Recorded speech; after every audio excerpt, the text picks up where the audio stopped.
সারার দিন বেড়া মাছ টিপ্পা টিপ্পা কিনছে, পেঁয়াজের দাম 250 টাকা, বেড়া ঘাম ছুটে গেছে কিনতে।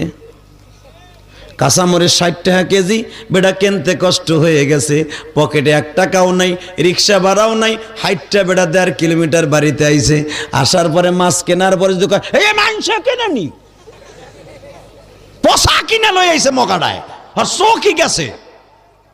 এই কথা বললে কিন্তু নবী নিষেধ করেছে।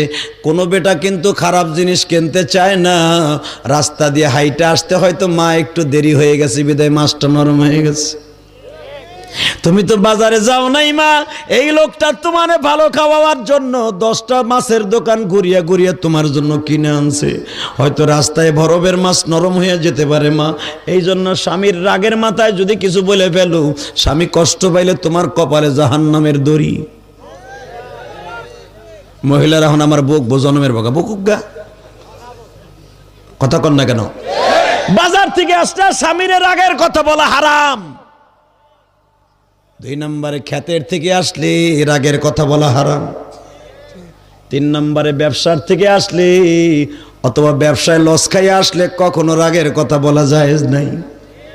আমাকে মা বোনরা কি কয় জানেন? রাগের উপর আরো রাগ দেয়, কয় ব্যবসাতে তুই লস খাবি।